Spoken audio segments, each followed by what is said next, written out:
Now, you see, it did it. It automatically unmuted me this time. Maybe they fixed the bug. Anyway, welcome to the show. It is episode 297. So does that mean, so 26 is 298? And then the 2nd of January is 299. So show 300 would be the second. I thought it might have been the one on New Year's, but never mind. We're almost at the 300, the magic 300. But it's 297. That's where we are today. Welcome. We are live. We are a little bit late because we were waiting for Kent, and we're still waiting for Kent. So Kent, wake up. I know he's not been too well this week, but I did speak to him earlier today, so he seemed okay. He didn't say he wasn't going to come. So anyway, we'll wait for him. It is the 12th of December. 12 more days, and then we'll all be curling up in bed, waiting for Santa to unload his sack all over our fireplaces, with lots of lovely goodies, we hope. But anyway, before I do anything else, I just want to remind people we are broadcasting in two formats. We are broadcasting in normal widescreen, or landscape as they call it, and also in portrait mode, in vertical form. The two streams are identified. One says vertical version in big capital letters. So if you've logged on to the show and you're wondering why we're vertical, it's because you've chosen the wrong thing. So just come back out to the channel and choose the one that doesn't say vertical version, and then you'll get it right. And it's just a trial that we're doing for a few weeks. It does seem to be working, though. We do seem to get a lot of people watching the vertical form of the show. But do let us know what your feelings and thoughts are regarding that. Either way, you'll get to see the show, hopefully in the format that you choose. Right, it's time to do housekeeping, because you just get that out of the way. Not a huge amount of news today, but we'll try and stretch it out as we normally do. If Kent arrives, we can stretch it out a little bit more. Somebody give him a phone call, will they? So before we move on, do anything else, let me just remind you that if you can like the show, please do. By pressing the thumbs up button underneath the video. Apparently there's this new thing that I found out about the other day, called the hype button. If you're watching on mobile, there is a new button, and it's only on mobile for some reason. I don't know why. Maybe it's just a test thing, but there's a button underneath the video that says hype. Now what that does is it gives us some points. And the more people that press the hype button, the more points we get, the further up a specific league table we go up. And those that get close to the top get promoted more favourably by YouTube. So if you're watching on YouTube and you're watching on a mobile device, hit that hype button. Let's see what it does. Let's see if it gets us thousands of more viewers and subscribers.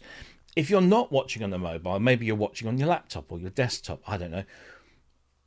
Get your mobile out and just do it as well. Just to hype it. Then you can turn it off and go away. But just do it. I want to see if that hype button works. So give that a try.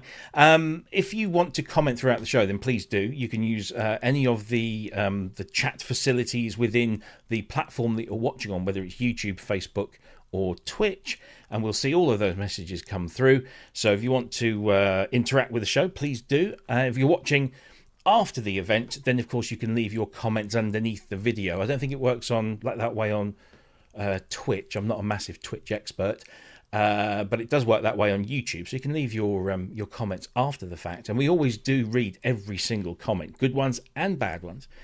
And if we like them, we'll give them a little heart. Subscribe to the channel. That's a really good way of supporting us, because the more subscribers we have, the more YouTube realizes that we're kind of sort of a little bit popular, and maybe other people need to know about us. So please do subscribe. And the other benefit, of course, is that tells you when we go live with a show. It tells you when we've got something else coming out. If we've got something during the midweek, it'll tell you all about that stuff as well. And finally, if you know someone who doesn't already know about the show, watch the show, and you think they would benefit from doing so, please do share our link around. It would be much appreciated. So there you go. That's all that stuff. Now, of course, we are a community-funded channel. We do this for you. We are the same people as you, so we're doing it by the people for the people. And so therefore, these things cost a lot of money nowadays. We're looking at over £1,000 a year to run this channel at the very least. And if we want to do more, we need to do, we need some extra pennies in the pocket. So if you want to support us, and you're by no means obliged to do this, I just want to put that out there. You don't have to do this, but we love it when you do. And so many of you do. You can do it in a number of ways. One of the best ways, I think, is through Patreon. So you can subscribe to our Patreon page. There's the link, prosynthnetwork.com/Patreon. Takes you to our Patreon page, where for a minimum of $2 a month, you get access to a whole bunch of exclusive content. So that's exclusive videos, exclusive sound patches for your hardware and your software synthesizers, and decent sampler instruments as well. There's all manner of things there, and we try and grow that as much as we can, and we're grateful to the contributors who have sent us things to put on there. So that's a really good way. So you can just subscribe to that. And you don't have to do just 2. You can do more if you like, but you don't have to. It's complete. You can even join as a free member, but you just don't get all of the benefits. So please do join us over at Patreon. That means a lot to us. We've also got merchandise, prosynthnetwork.com/merch. It takes us to the merch store, where you can buy clothing, you can buy accessories, you can buy kitchenware, cutlery. No, we don't do cutlery, but you can do all sorts of different things with our badge on, and it helps promote the show. You get something nice to wear or to use, and it keeps us. We were able to take a little bit of money off the top of that, and I think now, if you're wanting to order before Christmas, you might be a little bit too late for pre-Christmas delivery. But of course, after Santa's been on the 25th, you can go to our merch store and spend some of your money if you get some sort of monetary gift on a piece of our merchandise. So yeah, there you go. You can buy some merch from us there. You can also subscribe to us on YouTube as well as a channel member, and you get all the benefits that you get on Patreon.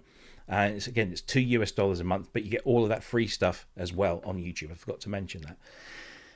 And finally, you can also join us at Discord. That's free. It's completely free. You can join the community there. It's slowly growing. There's lots of people joining up, and there's a whole bunch of different chat rooms, if you want to call them that, discussion boards for different subjects and different things. So please, if you want to talk to your fellow ProSynth Network viewers during the week, then go over there and do that. Of course, we're also on Facebook as well, and a lot of us congregate over there, as well as YouTube and Blue Sky and Twitch and Instagram and Threads and TikTok. We're all over that stuff as well. Right. If you have a question or a comment during the show about anything that we're talking about, we try to get to them all. We can't promise, can't promise that we will, but we do try. Stick a big capital Q in front of your comment, whichever platform you're on. Stick a big capital Q on there, and that will hopefully grab our attention, and then we'll be able to address that at an appropriate time. But like I said, we can't always get to everything, but we do try our very best. I also want to say a big thank you to our moderators. I see Steve Elbows is in there. Thank you, mate, for moderating and looking after this audible lot in the chat.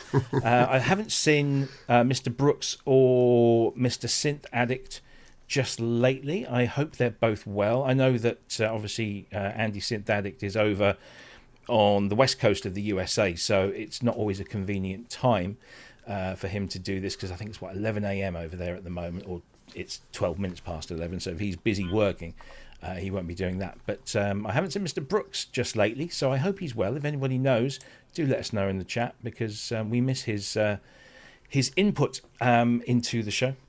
So yeah, there you go. That's our mods. Don't forget, you can also gift YouTube channel membership to people if you want to do that. You can also hit the super chat and super sticker buttons as well if you want to just do a little one-off donation. So yeah, there you go. That's, I think, everything. I think we've done all that. I feel my mouth drying up, so it must mean that we are close to the end of the housekeeping. One more thing, because I'll tell you what has dried up, and no, there will be no rude jokes about my wife. This Synthspirations, we've had loads of these over this year when we started doing it. We've had about 26 or 27, I think, of these. This is where you tell us what inspired you to make music electronically with synthesizers. And you just make a short video. It can be a few minutes long. It can be, in some cases, quite like 5 or 10 minutes long. It's entirely up to you. Production values are not needed or required, but if you want to, and we've had some amazing ones, feel free to do so. But please send in your videos of the albums, the singles, the artists that inspired you to make music, because it's a great way of other people discovering cracking new music. So please do send us in your synthspirations. All you got to do is just send it in to prosynthnetwork@gmail.com or rob@prosynthnetwork.com. Either of those work.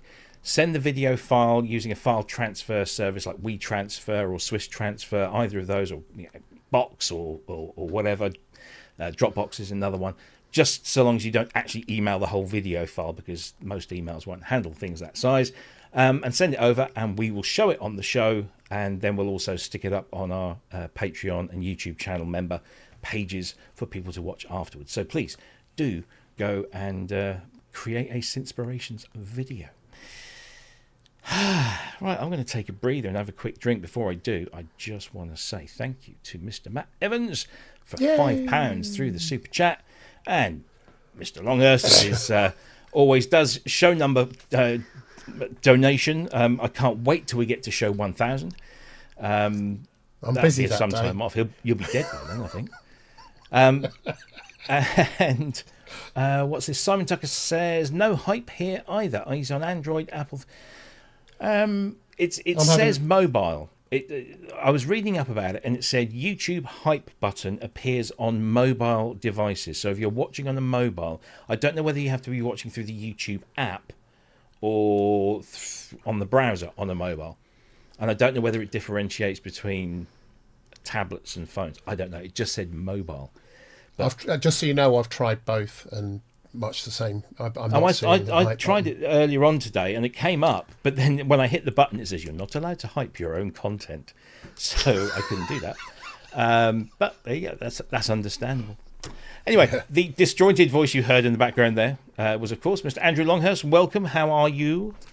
I think much like everyone else, just sort of on that, hopefully trying to coast down to Christmas. But I know it's like a sawtooth. Mm-hmm. Next week will be another ramp up, and probably more square wave next week. Yeah. But we're getting close. You're looking for a little bit more release in your envelope than sustain.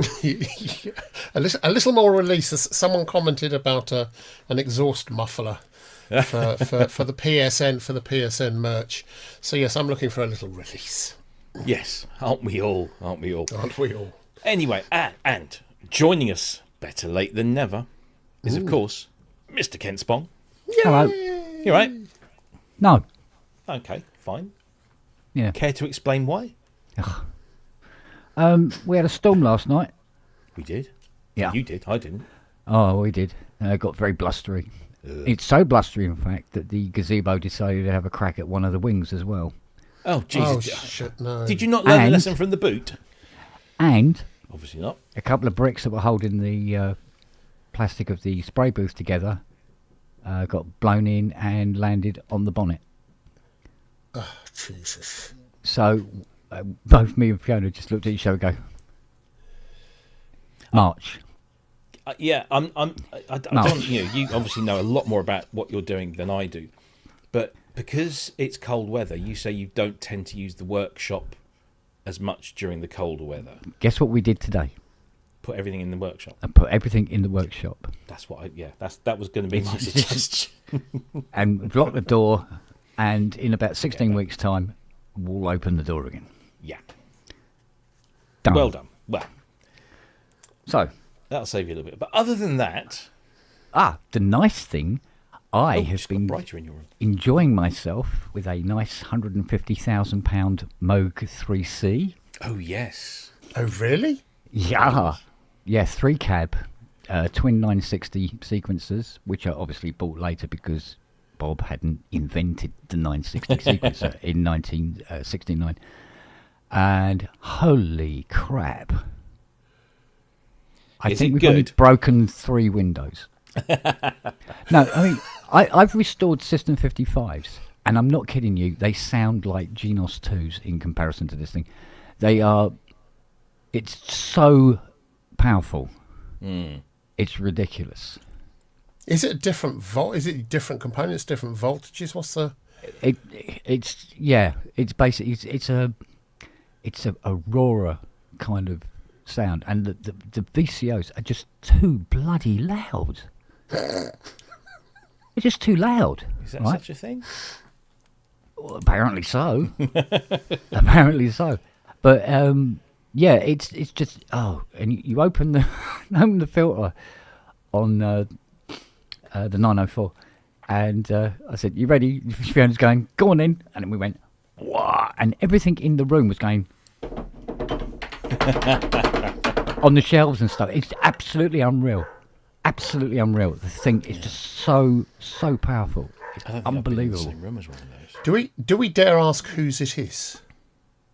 I don't know who's bought it, but Someone I have bought it paid from about Oh, right. 140. I think it was £147,000 for it. So 50 grand a cabinet. It's basically the two cabs have cost most of that because they are RAs, and it's electronically. It's kind of the same, but it is different. I think it's the design is slightly different, and some of these early '60s components are sort of like, I think, they used to be doormen at nightclubs, stuff like that. Right. The transistors have got muscles. Do you know what I mean?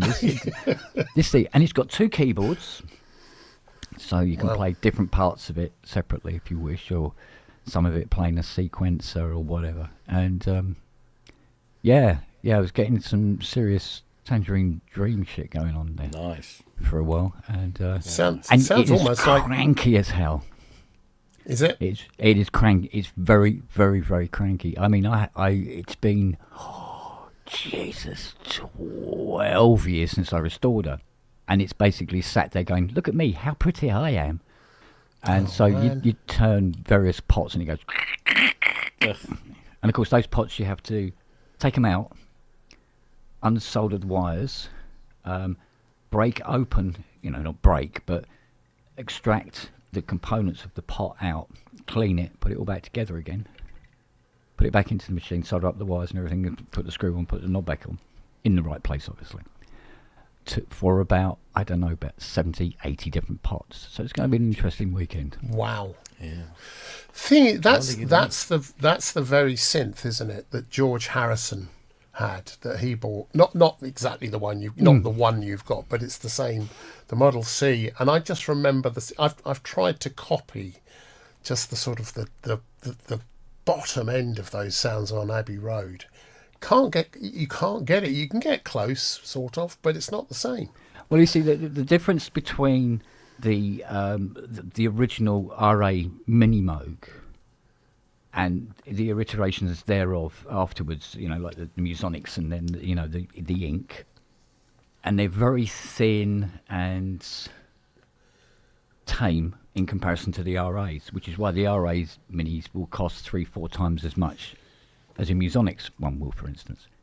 But this is the same, but in its modular form. So what went into the RA Minis, he built the modulars with and to that design, which obviously had to change because of the availability of parts, because electronics was moving very quickly at the time, and new stuff was coming out, obviously, and cheaper as well, because it would help. Because, Christ, I mean, a 3C in '69 would probably cost you, you could probably buy a terrace of houses.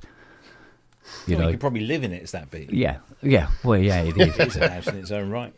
I've been asked to sign the inside of it, and I'm going, no, this is an antique piece. I'm not putting my name on it. Just ruin the bloody thing. All it needs is Bob's name in it. That'd be nice. Yeah. So, so the case is tired. It's a very, very, very old case. So, but that's not important, because you just turn it on and play it, and you go, it could be wrapped up in that's the one.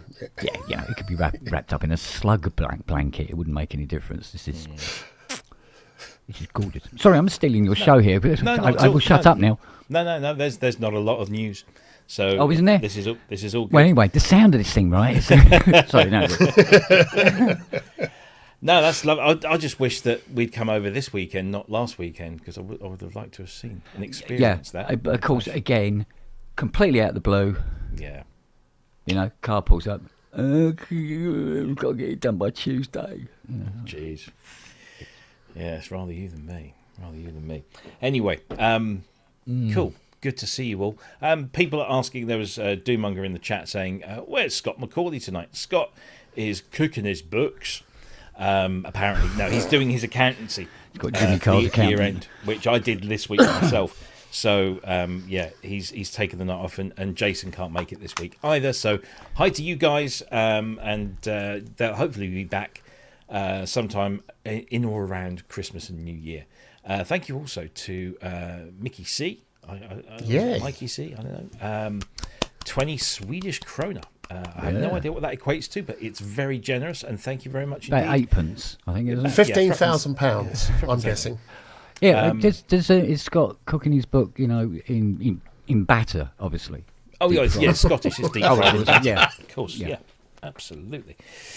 Right, so let's see, what else have we got here before we move on? Oh, yes, Wagyu says, the hype button that I was talking about, the hype button that I was hyping up, apparently only appears after the stream, so don't try and look for it now, apparently, because it's not there.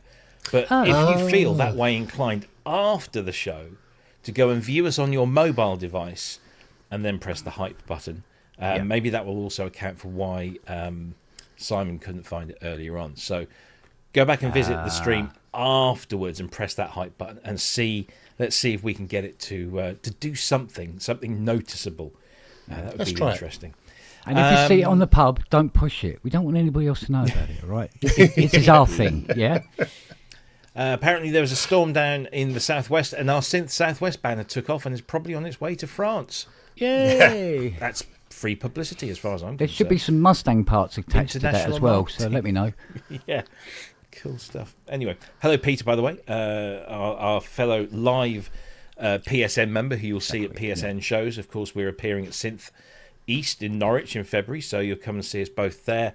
I also have some tentative news. I think I'm allowed to mention this because nothing's been set in stone, no dates. But the event in Cambridge that we always used to go to, which was called Synthesized, it happens at the Centre for Computing History in Cambridge in the UK, not in Massachusetts. Synthesized didn't happen last year, but it's coming back in 2026, and it looks like it's going to be happening around the same time, end of June, beginning of July. So nice weather and everything, and it'll be maybe 1 or 2 days. We're not sure if it's going to be 1 or 2 days, but yeah, look out for that because we'll be there with that one. And of course, we've got Synth Southwest, our own show, our very first own live event where there'll be an expo during the day and some entertainment in the evening. Across the road at the Theatre of the Musical Variety. It won't just be me, Kent, and Andy doing the cha-cha-cha or Playing the bagpipes. whatever. Although we might be able to arrange that. But yeah, so plenty of shows coming up, and hopefully Synthfest UK will be back next year. Fingers crossed. And of course, we've got the big ones. We've got NAMM coming up next month, and then Super Booth in May. And Bristronica in September, I think, next year. Let's see. Oh, there's another 20 Swedish krona. Thank you very much indeed. Another 8p. So, yeah, no, that's great. 16p. Brilliant stuff. Yeah, thank you very much indeed for that. And there was one more comment in here, which was from Martin Barrett, 6249, who says, question, I love the opening credits and tune. Can you tell us a little bit about it? Great question. Yeah. It's all AI. Stop it. I keep getting I do called beg your pardon. AI. It was me. Sorry. So I what can I tell you about them? They don't have names apart from PSN opening title, PSN closing title.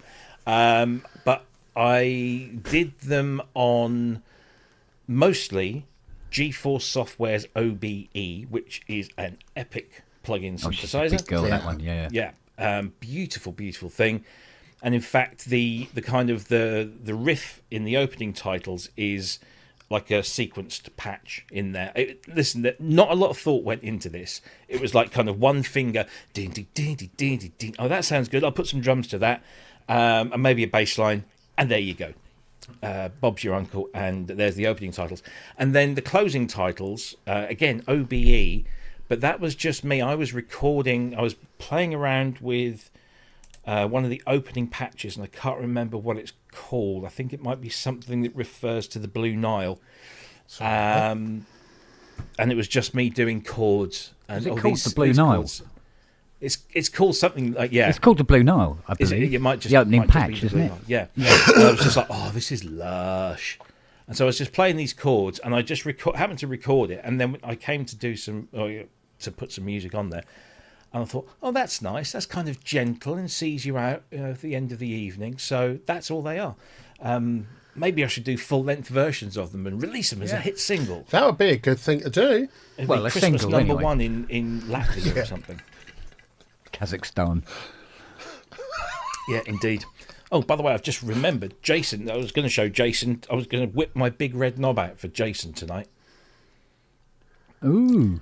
Oh, yeah, that is a big red knob. I'm going to give it a bit of a there. clean up. Look, it's a bit dirty. Look at that. What have you done to it? I did nothing to it. This is how you gave it to me on. I thought it on was clean Saturday when I last gave week. it to you. You just ripped it off something in your garage and shoved it in my hand. As the Wouldn't be actress the of first television. time. So there you go, Jason. Jason, if you want that sooner, I don't know if Jason's watching It'll now or cost on ya. catch up. If you want it soon, yeah, it'll cost you, mate. Cost It'll you, mate. But if you want it sooner, I will clean it up and send it in the post if you so wish. If not, Can I I'll make- see you make in a Norwich point? in February. Yeah. Don't post it. Oh, okay. This is the time of year when stuff like that Gets broken. vanishes and you never see it again. I would stick it in something rather larger than a little jiffy Don't bag. matter.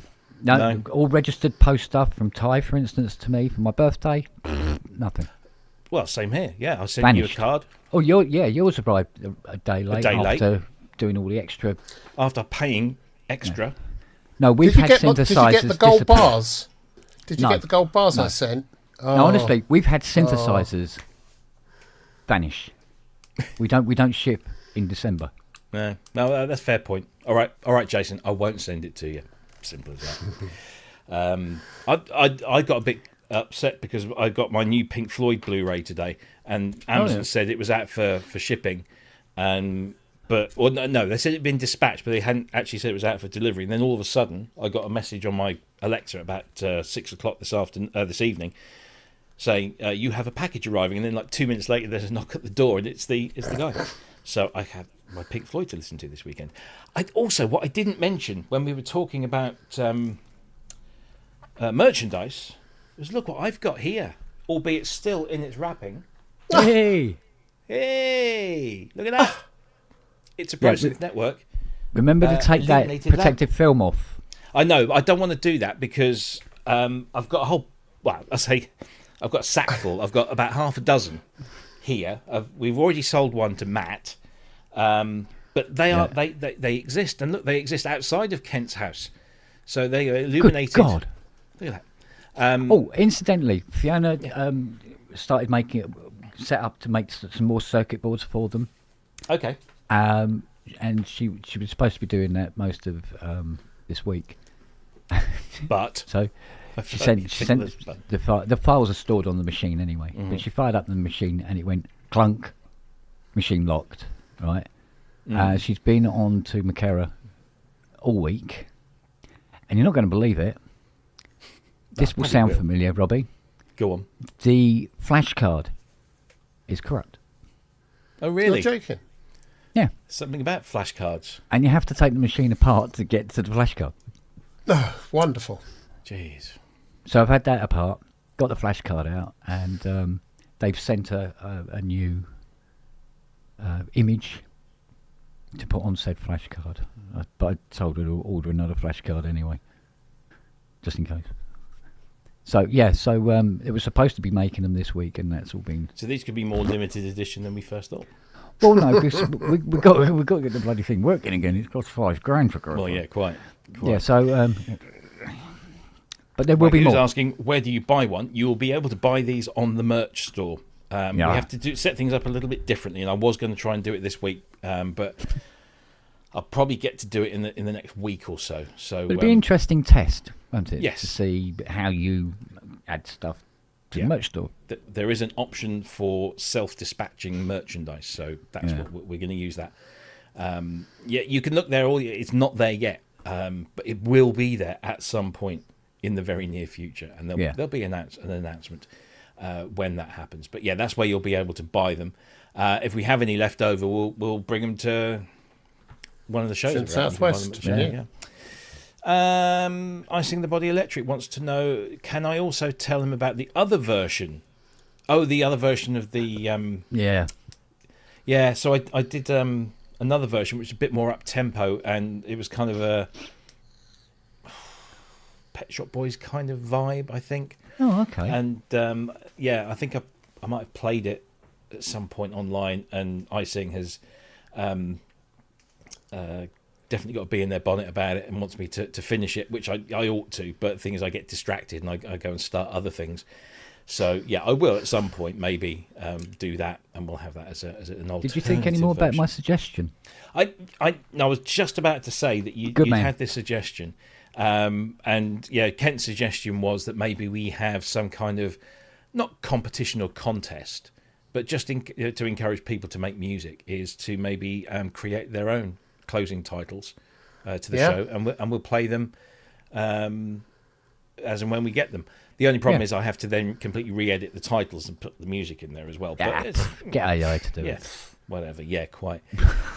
So there you go. There's that. And then at Custom Sonics, which Fairlight Orc hit do I use at the end? And that's of course at the end of the opening titles. That is, if I'm being specifically accurate here, is Orc 2. I always thought it was Orc 1. No, everyone thinks it's Orc 5. 5? That's the common one. Yeah. That's the common mistake. Yeah, is that's it's the called common Orc one. 5. Yeah. It got called Orc 5 somewhere, and then it just kind of stuck. But it was actually in the original factory library. It's Orc 2, which is the Stravinsky. One. Oh, Stravinsky. Yeah, That's the only one it would read. Yeah. So that's the one. That's the one that's used. That's the classic. And yes, it did come from a Fairlight. So that's all in there. There you go. Excellent. Well, that's killed a bit of time, which I think is probably You've done pretty well. good. 40 minutes, mate. It's not bad, is it? It's not time bad. to go now. Bye. See ya. Icing says it was very PSB. It was beautiful. You played it on Kent's pub. Oh, well, thank you very much. I don't think I've had any of my pieces of music called beautiful. I'm going to tell you a Didn't little get a story. copyright for that one either. No, exactly. First time I've ever played a bit of music on the pub that didn't get one. I had this really, really, really incredible experience last night. I went out on my, we call it a Christmas do, basically. Everyone that works in this, for the company I work for, that's in this country, pretty much is home-based. We're remote-based. We used to have a big depot about an hour from here with some offices, and they shut that down a few years ago, and we all, I was already remote anyway, but everyone else got made remote working. So we don't see each other, so we get together once a year at Christmas, and we pay for our own Christmas meal, basically. And anyway, we've gone to Cambridge, there's a dozen of us there, we're drinking, we're eating, we go back to the railway station to catch the train home.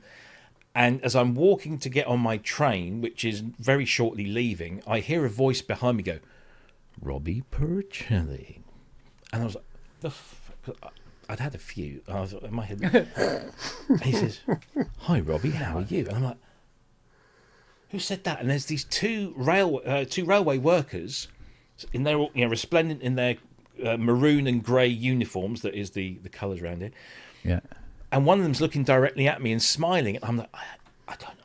I'm sorry, I don't know. Because I do get this a lot when I go to shows and stuff. People will come up because they know me from this, but I don't know them. So I thought it was just somebody, maybe it was a viewer. And I said, I'm so sorry. You're going to have to remind me who you are. and he told me his name, and the penny dropped straight away.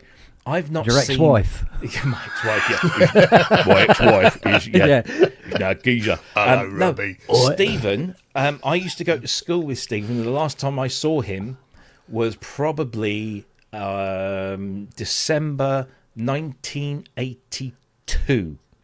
Oh no, Lord. December 1983. 1983. Wow. And we used to play drums together in the music studio at high school. I was only at that school for a year, so I'm surprised that anybody remembers me. But he remembered me, and I had to rush to get my train, but I was just like so delighted. It was just like completely out of the blue, and I love things like that. So I don't know if Stephen's watching, because I was wearing PSN attire last night, but it was really great to see it, and we must catch up. But yeah, it was an awfully long time ago that I last saw him, but it all came flooding back. So yeah, there you go. Just an interesting, pleasant little piece of serendipity. Have you seen this man will appear on British Rail posters? 43 years ago. Yeah. Was that 43 years ago? Yeah. Yeah, it was, wasn't it? Oh my God. I know. 42, 42, I mean, yeah. wish you were here. Bloody hell. 50 years old. Got this come through yesterday. The latest copy of Electronic Sound magazine. Kraftwerk radioactivity at 50. What? Oh, God's sake. Are you kidding me? Fine Young Cannibals have just released an anthology collection because they're 40 years old, as in, they came out in 85. The heck? Yeah. I know. Beethoven stole my lunch once. I know, right? It's crazy. Yeah. Anyway, I used while we're to go to plugging school things, by the with way, God. go and get your copy You know of that. this. Go and get your copy of this, which is the Oh, Alan R. yeah. Perlman Foundation album. Yes. This is the CD. Yeah. 2 discs. It's got loads of great people on there, such as Martin Gore, John Fox. I arranged that John Fox track. Steve Roach, Gabriella Benavides, Lisa Belladonna, Panic Girl, Moot Booksley. Some David Mash is on there. Loads of great people. You can go and buy that now. It's a limited edition, but you can buy that on the Alan R. Perlman Foundation Bandcamp page. It's very, very good. Right, I suppose we better do some news and stuff. Really? What, there is some? Yeah, there is some. Wow. Good Lord. Go on then. We're talking about things that are coming back that we haven't seen for a while. Well, I think this is probably one of the best ones to have made a reappearance in recent years. Absinth's back.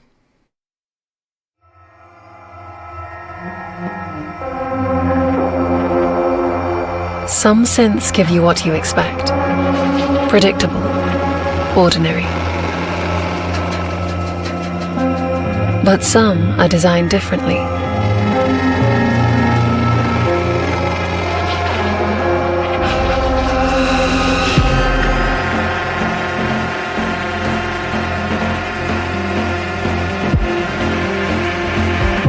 They lead you to ideas that keep you up at night, to sounds you can't yet comprehend, textures that you can feel, that move, breathe, and evolve beyond your imagination.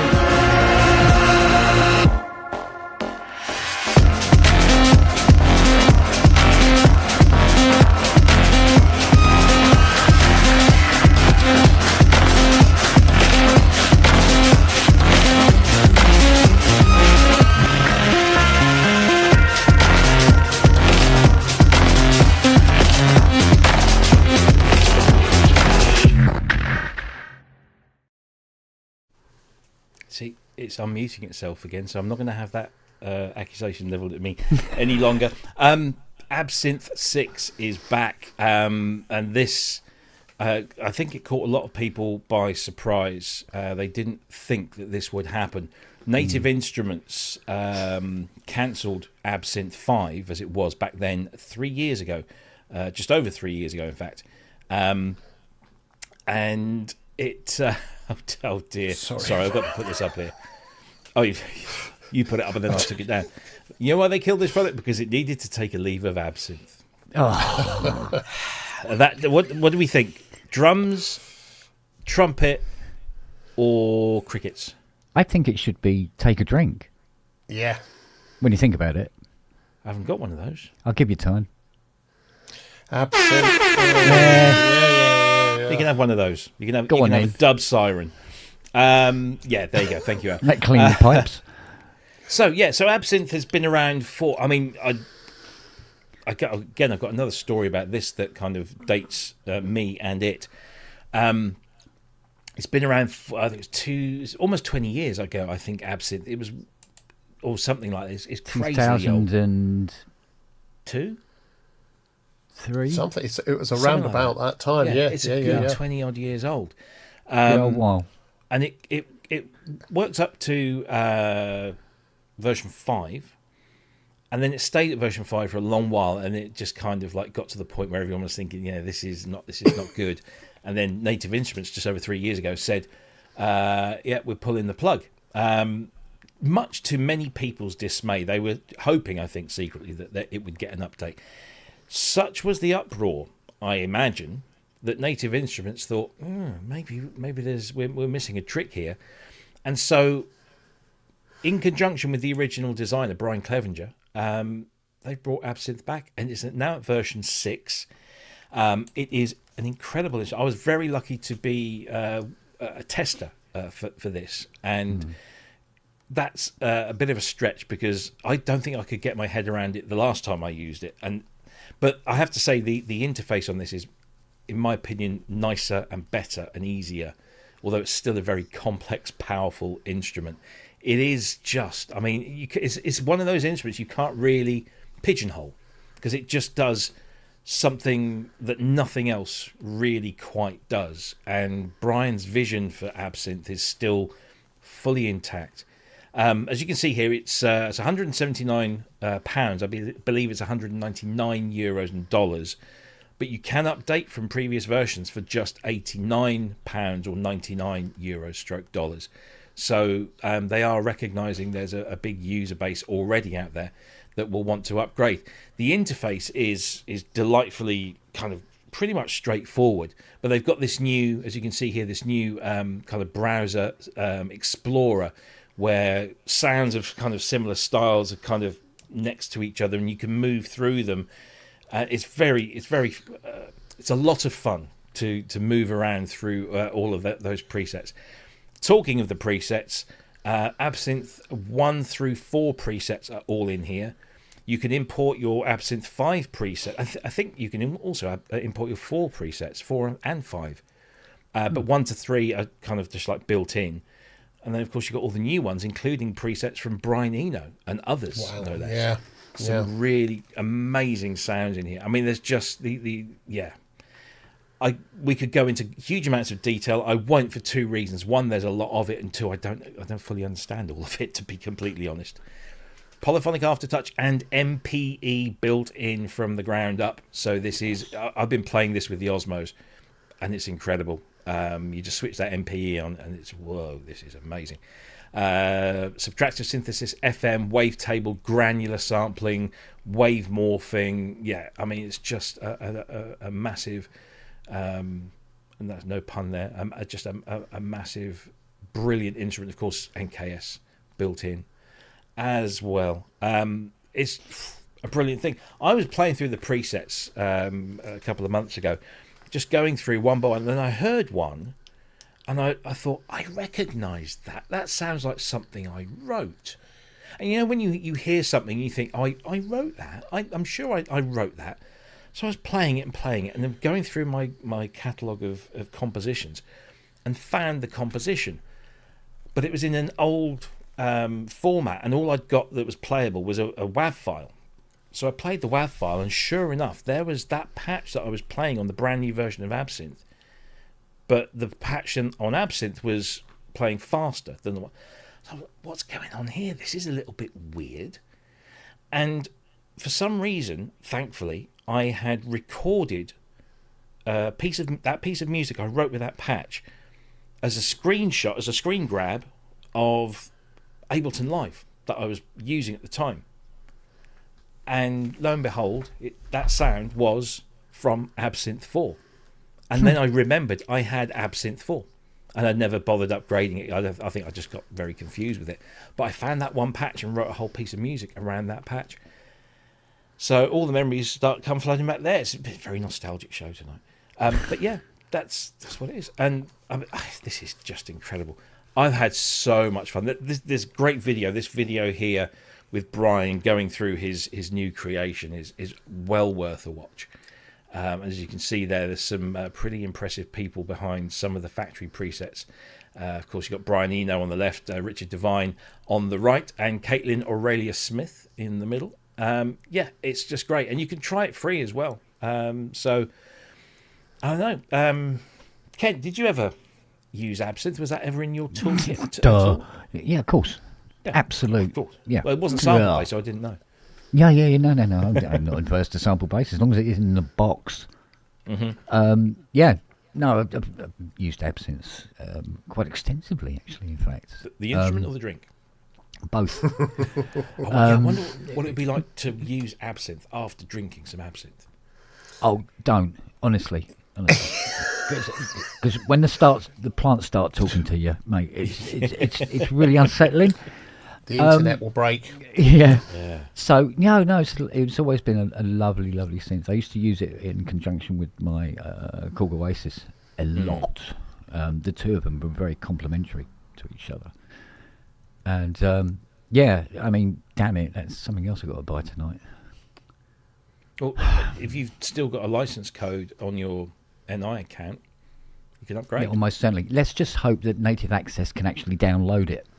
Oh, yes, it's fine. And then go, no, sorry, can't install that. It's about 2.65 gig, I think. So it's not massive. Oh, no, it's tiny. That's fine. Oh, it's a bish, bash, bosh. 2.5 gigs is tiny. Do you remember when it wasn't? When we thought, yes, 2.5 gigs, are you nuts? Well, look, I've downloaded, we were working it out this morning, I've downloaded so far 14.5 terabytes since Saturday. And is that just the front wing paint design or something? No, honestly, it's just, we ended up, I typed into Google, what was it? Libraries, audio libraries, and then just started clicking on each one in turn and then seeing if I had an account with them, and I found an additional 73 libraries I didn't know I owned.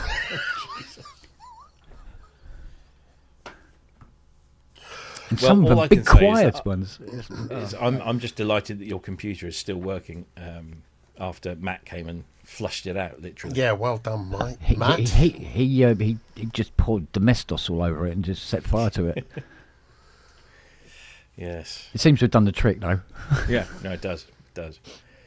Yeah, Andrew, ever used this before or plan on using it? I have. Like you, I was a bit, it was deeply complicated, and I think I was busy using other things, probably hardware.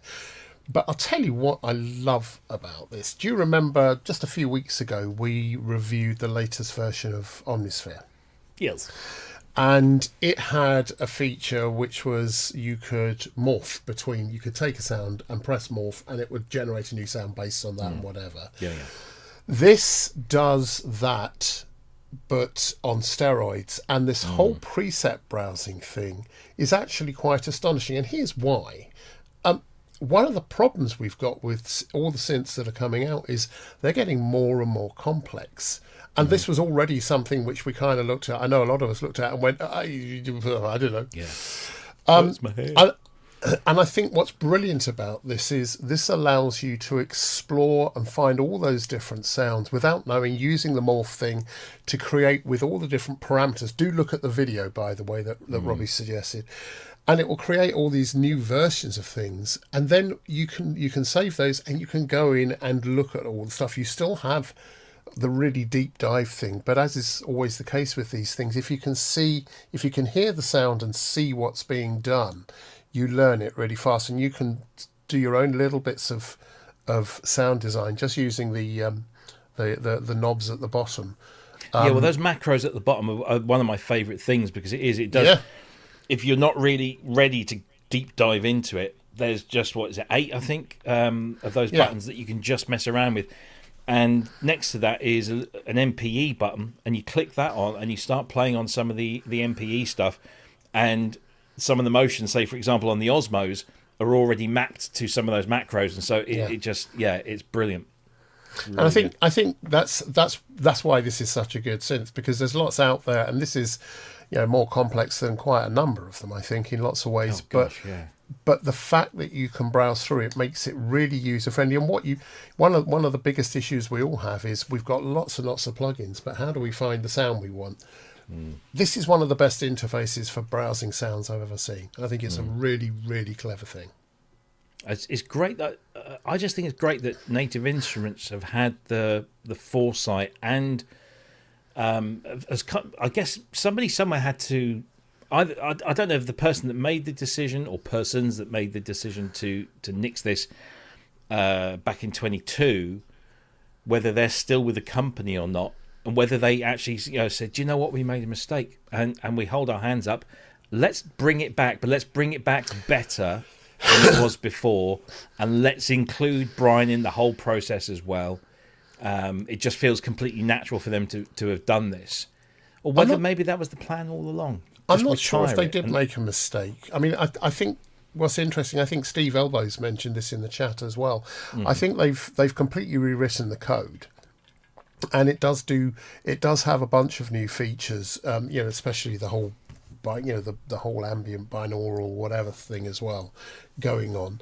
So this is good, but it's just that interface for being able to find your way around and browse sounds makes this an absolute killer. And yes, I'm of course I'm going to get this. It's I wonder, just a stonking thing. I don't like to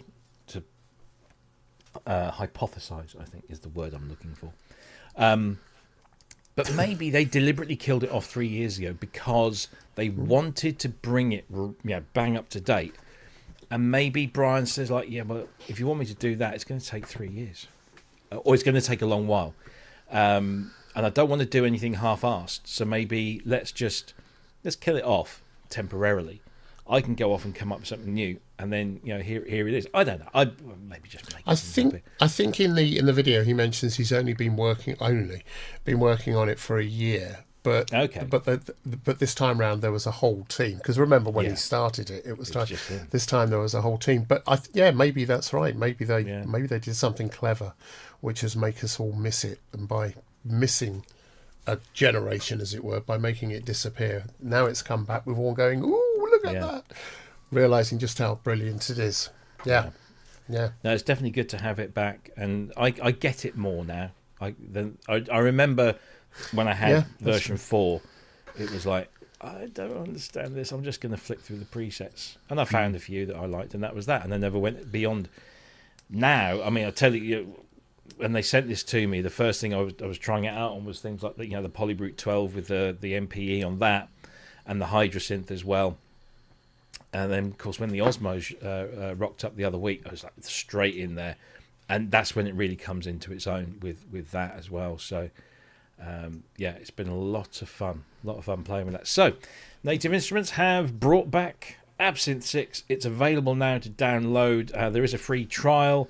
But if you're upgrading from a previous version, it's £89 or $99 euros. Or if you're buying brand new, it's £179 or $199 euros. And you can demo it as well if you are skeptical in any way. It's a brilliant thing. Well done, Native Instruments. That's probably the best thing they've done in my book in some while. I agree. Very, very good. I tell you what, seeing as we have got some time, let's play some sounds. There is a video. There's obviously quite a few videos about this on the Native Instruments YouTube page, but there was a video. Did I upload it? Yes, I did. Here are some sounds. If you've never experienced absinthe before and you want to know the kind of ballpark, it's a very big ballpark. Have a listen to some of these. We won't play the whole lot, but have a listen to some of these.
Almost got me.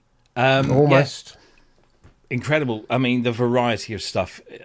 If anybody says to you, what does absinthe do? It'd probably be easier to say, what it doesn't do. And then even then, it doesn't do an awful lot that, it's just incredible. Such a wide variety. You can do very simple stuff to massively complex and bonkers things with it. It's just an incredible instrument. So very, very glad to see that is back in the toolkit. So there you go. That is Absinthe from Native Instruments, available now. Right, let's see what else have we got. We got some new, some others. It's a bit of a software week. So if you're a hardware nerd, unfortunately, we got a little bit, but it's mostly software this week. Let's talk about this. I don't think I had a short enough video on this. So, Yuhi have made a couple of announcements this week. The first of which was the arrival of the release candidate for Zebralet 3. Zebralet is a single oscillator version derived from the core of the Zebra 3 instrument, which we'll talk about in just a moment. But Zebralet 3 is more like let's test this and let's see what people can come up with before we give them the whole full Zebra 3 experience. The beauty of Zebralet 3 is that it is completely free of charge, so you can get in there and mess around with an amazing piece of software synthesis with a whole bunch of presets from the likes of Howard Scar and many more besides. Spline-based editing with the oscillator, dynamic toolbox borrowed from vector graphic apps. It's very complex, but sounds incredibly good. So that is now available as a free download. It now incorporates also their new license card system. So instead of having to do kind of call response stuff or weird stuff with your iLocks, you have this license card system. And basically it's like a credit card, but it's a virtual credit card that is an image, and embedded in that image are your license details. And all you got to do is whenever you install a compatible Yuhi synth, you use the license card to authorize it. So it's as simple as that. But the other news is, and we'll talk about both of these I guess in conjunction, is that Zebra 3 itself has now entered public beta. It's not finished. There are bugs. There are things that need to be addressed. For example, the CPU usage is still a little bit high on it, but they're working on that. But the public beta is now open. And yet again, you can go in and you can download this free of charge. They'll give you a beta license, which will last as long as they feel is necessary until the main product is released. So if you get on the public beta now, you can buy this and pre-order the full version with this fairly significant discount. I think it's €179 rather than €249, which I think the full price will be in the future. So lots of activity going on there. There's your virtual license card system, which you should read about if you are doing this kind of stuff. But yeah, it's a Zebra world at the moment with Yuhi, with Zebralet and the public beta of Zebra 3. I've had Zebralet, been messing around with it for some while because it's been out for a year or two at least. But I haven't really dug into Zebra 3 yet, although I have downloaded the beta. But Zebralet 3 freeware, completely free of charge. Kent, I know you're a Zebra fan, aren't you? Indeed. Yes. Have you had a chance? Have you played with Zebralet? No, mostly downloading. Okay. I've downloaded both. Yeah. And got me virtual card, which is always good. Which is a bit like my iLock because I can't bloody find it. It's somewhere.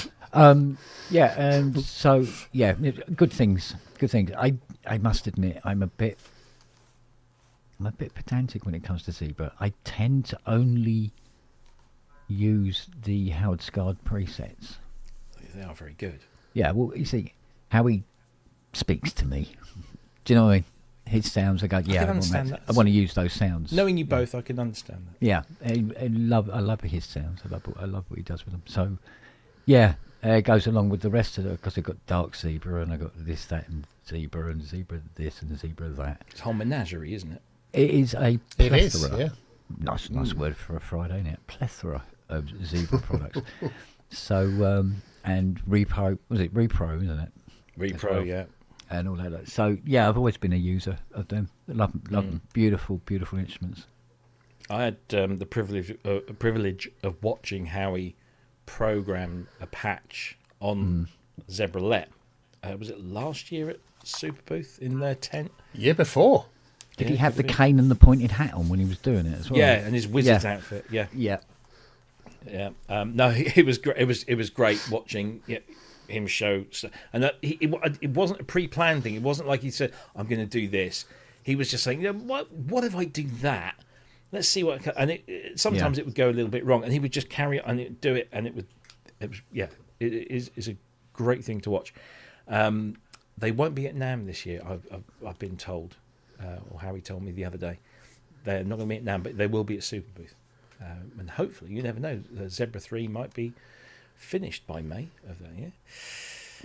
Never know. Andrew, have you tried this at all?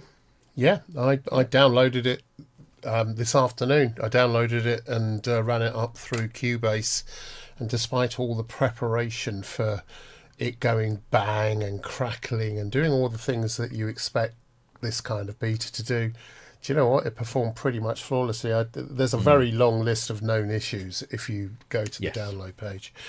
But it performed flawlessly, and there's two observations. One is, several observations. As with Absinthe, this is different again. This does things entirely differently and is an astonishing sounding instrument. And just the sound of it, there's this... It's not fizzle, because that would imply it's got noise at the top end, but there is a ziz at the, there is. It sounds like it's the most expensive piece of audio hardware or software in the world. It's just astonishing. Like Kent, I really love Howie's patches, but a friend of mine I've known for years now, and I got him in to do some design work when I was at EMU. Guy called Lawrence Rapiccioli, who I've mentioned before. He goes under the name of Arcsun. He's done a lot of the presets for the factory presets for 3, and I've just been checking some of those out as well. Kent, you've got to check him out. You've got to check out Lawrence Rapiccioli or Arcsun. His presets, you'll just wet yourself. They are exactly in your kind of thing, and he's a very, very talented man. In fact, he's one of those talented people that, I kind of started off helping him out, and now I look at him and what his sound design is, and I just go, Yeah. He's a very, very clever man, and he's got a feel, and the sounds he's doing. Check them out, really, Kent. Check them out. They're astonishing. Great instrument. I love this instrument. Yeah. No, it's a very highly respected and well thought of. But Zebra 3 has been in development for like eons, hasn't it? It's 15 years now. 15 years. Yeah. Or 14 years. Yeah, 14, 15 years. Long time. But, no, it's a good one. And I know there's more to come, not from you, but from other manufacturers. This year end in software synthesis is I think we kicked off with things like Omnisphere 3. We've had Absinthe 6. We've got Zebra 3 public beta and stuff. Yeah. There's more to come, kids, and it's going to be good.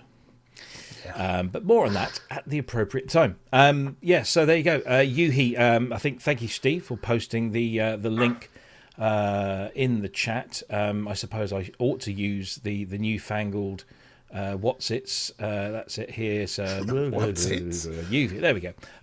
Scan that code right there, or up there if you're watching on the vertical. Scan that code, and that will take you to the UHE or UHE. Oh, UHE. Just UHE. Anyway, yes. Go and check those out. Let's have a look at another piece of software. And, of course, this one is completely free of charge, and we do hello. have a video trailer.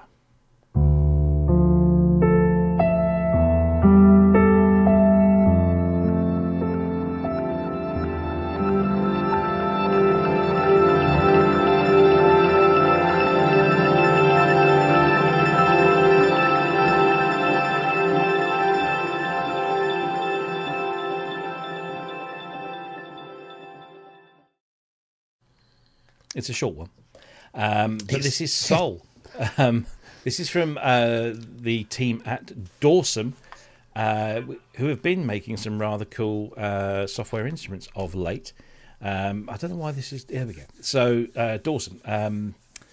This is made in conjunction with Chris Bryant, who goes under the moniker of Signs of Life. And it's basically a granular reverb effect, essentially. I know we've probably had our fill of shimmer, but this has a little bit more to it. It's kind of nice. I know Scotty pointed this out to me midweek, and it has some interesting features. So you've got the Explorer mode, which locks the dry-wet dial when switching presets. There's a panic button should things get too shimmery. Dry and wet blend, which is very nicely done with the kind of solar eclipse thing going on there. And then just some very basic granular controls over there, and clouds and space and color over on the right hand side. It's a pretty straightforward thing to use, but it does sound really, really nice. So if you're looking for something that gives you those effects, and you don't want to pay anything for it, this is your man. It's rather nice. Did you try this, Andrew, at all? I did. Again, I downloaded it in the week, and I've been playing around with it. Let's ignore for a moment the granular stuff, the glitter, the shimmer, and all of that stuff. Just focusing on clouds, which is the amount of reverb, and space, which is the length, and then colour. It's a stunning reverb. It's a stunning reverb just by itself. It's really, really good. Then the granular effect, it's brilliant, but it's free, but the granular thing, it's doing kind of like delays which are pitched and doing all these things, and that's great, but I'm not sure what the time thing is on those delays. I mean, they sound beautiful, but I haven't yet worked out whether or not I can control those delays or slow them or speed them up or bring them closer together. Maybe that's about the granularity or whatever. But it sounds bonkers and wonderful and delicious, and half the time you're just having to turn it down so much just to get a hint of it. And that hint just brings things to life. It's a really beautiful thing, and it's free. I would pay good money for this, and if they're going to do a charity thing, I'm going to be giving some money to charity anyway. If they do a charity thing, I'd donate for this every day of the week. What I like about this is it is the full-blown thing. It's not a trial version. It's not a cut-down version. It's a full thing.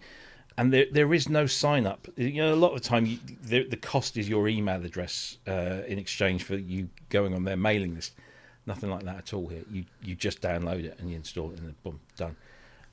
So that's nice to see. But Dawson have been doing, they've kind of been living up to their name, mostly, without the D, putting out some really good stuff this year. And this is just another one of those things. Ken, you're a sucker for a good reverb. I know that.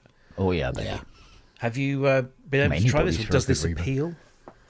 Yes, I've got this. I downloaded it. One proviso. The 80 didn't really get on with it. So for all these, for all the CS80 owners over there, there isn't any. So don't worry, it's cool. Get it. Yeah. Because everything else in here, it loved. It loved, and they got on really well. It's nice. Do I have a lot of reverbs? Yes. You don't need another one. Does the Pope wear a hat and a funny dress? Yeah, exactly. So no, because the 80 is pretty. Well, I'm particular about how I want the 80 to sound, so that there's probably more that than soul. But I found it to be it's nice, and it's nice and simple and straightforward and quick to use, and You know, you can mess around with it. I tried it with a Vangelis type of patch from the GX AZ earlier, and I have to say, I mean, you know, given that sound is very, it did sound quite good, but it took a lot of setting up to get it just in the pocket, if you know what I mean. Yeah. And I think probably using something like Valhalla would have got me there quicker. But the fact that it could do that, I was just, you know, I was blown away by it. I thought it was really... What else did they... Is it Steve Elbow says something about Love, the Love plugins or something? Is that right? Yeah. I think you're thinking about something completely different then. No, you're right. It is. They do... yeah. It's on the prowl. All you need is love. Yeah, they've done some really, really cool things. I've got that one. I've got Myth, which is very nice. And what's the other one I've got? I did buy another one based on... But yeah, there's some really nice stuff that they've done here, and it's fairly simple and straightforward. Yeah. And it's not ridiculously expensive. But it's some very nice stuff. Oh, it was Abyss I got. That's right. I got Abyss. Yeah. It's great. Yeah, so there's some nice stuff in their repertoire.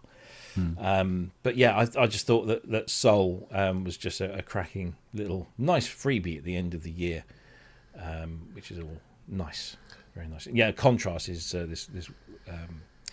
It says not another Wavetables. It does Wavetables differently, but Myth.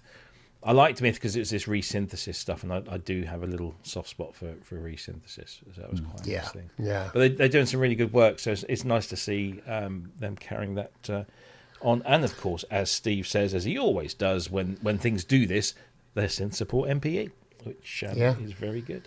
Which is always a good thing. Indeed. Great thing. Indeed. Right, let's have a look and see. First of all, let's bring that off there. So we've done Zebra and Zebralet. We've done Dorsum. Let's do this other freebie first. Actually, talking of freebies, we might as well mention this because I think this is a cracking little deal. Sound Toys are doing 12 days of Sound Toys.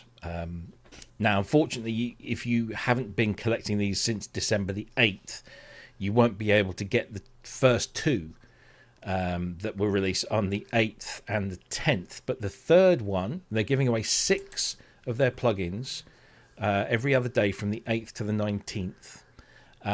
So on, I can't remember what the first two were now, but the third, the one today, I think is Echo Toy. Which is a nice little echo plugin. Their effects plugins, plugin. They're really, really good. But you've got to claim it on the day. So you need to go to soundtoys.com/12-days-of-soundtoys. Go there and click on Get Today's Free Plugin, and you'll get today's free plugin. There's no going back there. Unfortunately, these buttons here, I thought, maybe you can just go back and click on the date and get the other one, but you can't. So if you haven't been collecting these already, go and get them now. But yeah, Sound Toys plugins are very highly regarded, and they're giving 6 away free. So every other. Is there a link for that? Oh, there it is. Steve helped pop it in there. Great. So and if you've already got it, it tells you. So if the one that they're giving away for free is already in your library, they say, you've already got this. So you won't be installing and downloading unnecessarily even. Easy for me to say. There you go. So which was just as well. Yeah, there's some really good... I do like this time of year. I mean, the whole Black Friday thing gets a little bit tedious, but some companies do some really nice little gifts and things at the end of the year, which I always think is very nice. Because I came across this, I think it was Tuesday afternoon. Messy. Yeah, well, I didn't have any socks. Anyway, and I clicked on the first one, and he went, you've already got this. And I clicked on it, you've already got this. Well, the third one then, you've already got this. I went, you've already got... I went, hang on a minute. So I signed in, and I went, I bought the collection, didn't I? About 10 years ago. Yeah, okay. I'll download them while I'm here.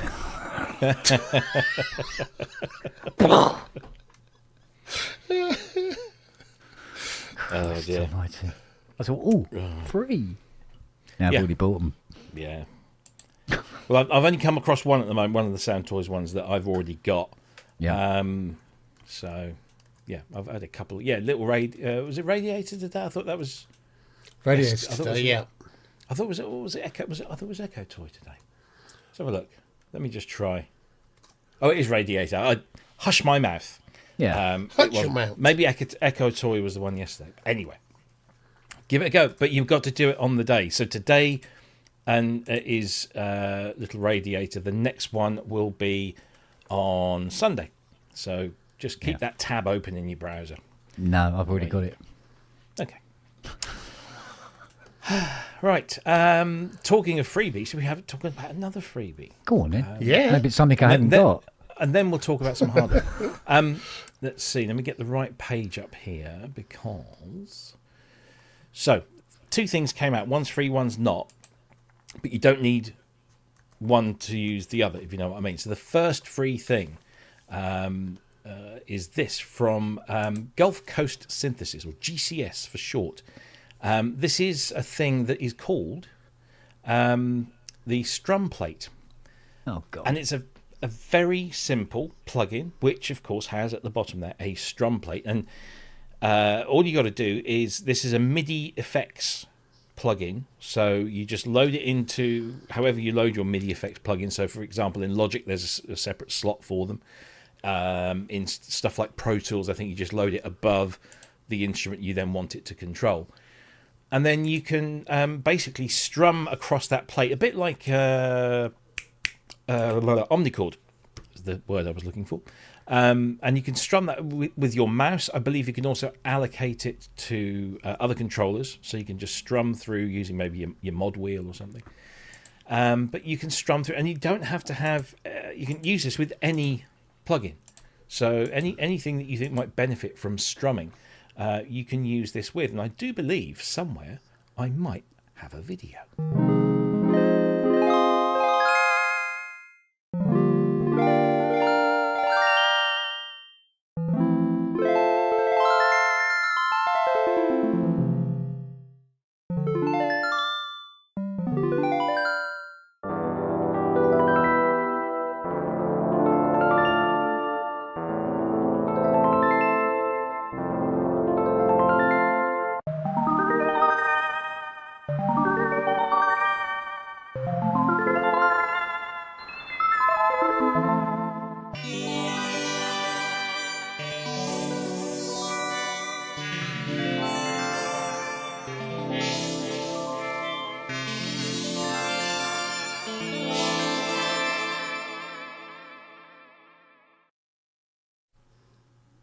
Pretty, isn't it? That's quite nice.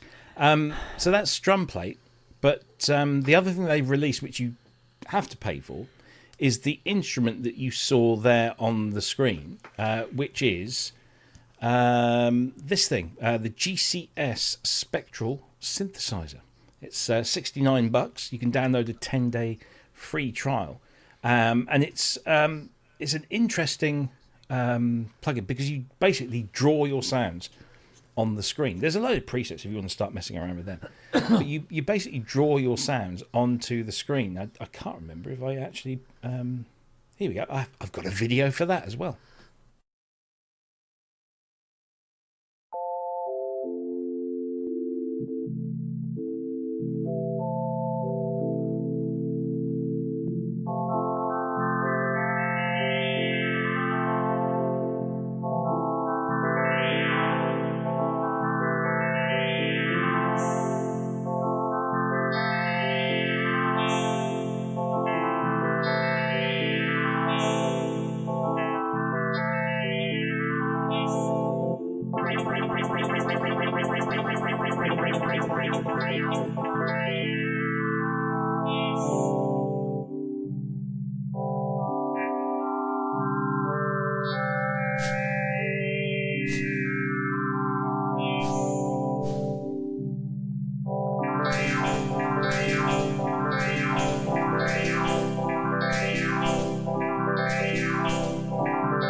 I kind of like that.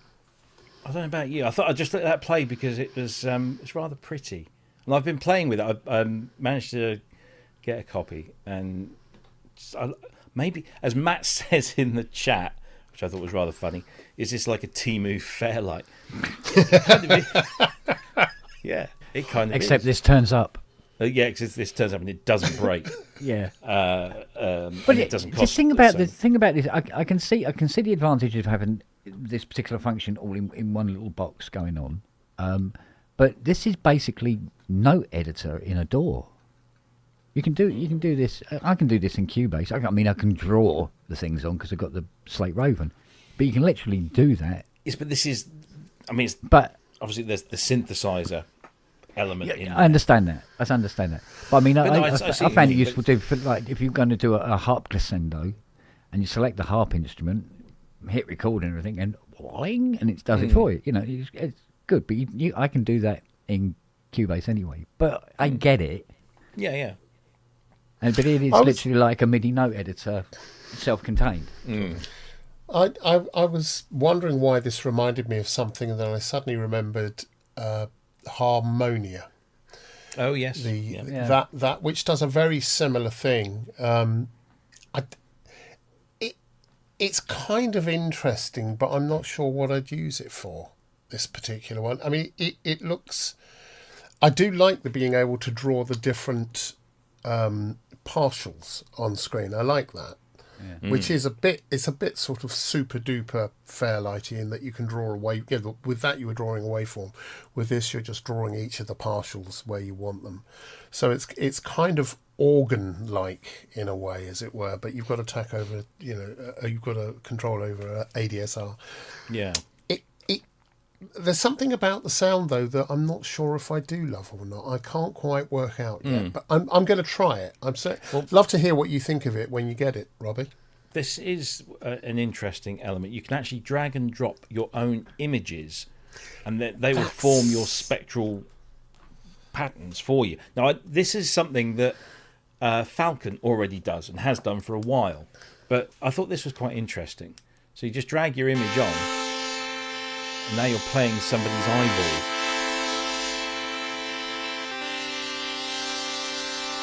And then you can slow it down and you can mess around with it.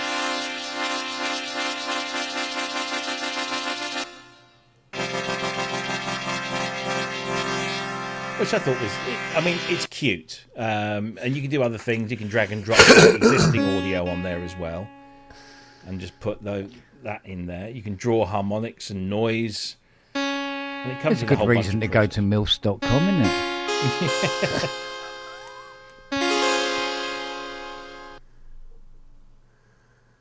What's this one doing? Oh, this is the one we've just seen, yeah. We saw that one. But yes, it's fun. I kind of like that. And yeah, your mileage may vary, as the youth say. I think it just feels like this is I think it feels like, to me, like I'm quite happy to be wrong. It feels like someone's had this idea in a pub. What if we took a photograph? What if we did that thing that other people have done and did that picture of the eye? Honestly, I was expecting more from it. If you could constrain it so you make the actual values much more, so you can move around, you compress, if you will, all of that, then it would make more sense. But just having it as is, I'm not sure. It's just it looks like a clever thing, but I don't think it sounds that interesting. It's not blowing. It's not blowing your mind like it would. I'm sure I've seen something like this before, but 20 years ago. Yeah, it's not a new thing, and like I said, UVI has a synth engine inside it where you can drag and drop images and create wavetables from images.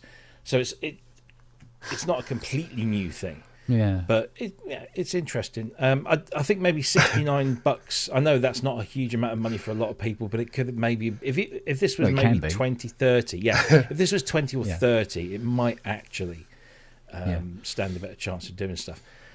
But marry it up with the plate thing, the strum plate. I think it could be quite nice. Will you behave in the chat as well, please? No Rover pictures. Thank you. Indeed. But yes, no, it's interesting, and I have to say I do like the strum thing. I like that because that's a freebie. It's a MIDI thing, so it'll work with anything. That's kind of cool, and it's free again. I think this must be their first thing because I don't think there's anything else that they do. So it's an interesting way to enter into the world. But yeah. Cool stuff. So I am slightly distracted at the moment because I've got my son and my mum messaging me. Apparently, there's a supermarket who we shan't advertise them, but my son works for them, and they've got champagne at $9.99 a bottle. And my mum's like, "Can I have 2 bottles, please? Can you ask my grandson to get me 2 bottles of champagne?" So I'm sort of like interfacing with those whilst we do the show. It's horribly unprofessional of me. But I'm slightly distracted because it's my mother and I better not upset her. Well, All the grief I gave her.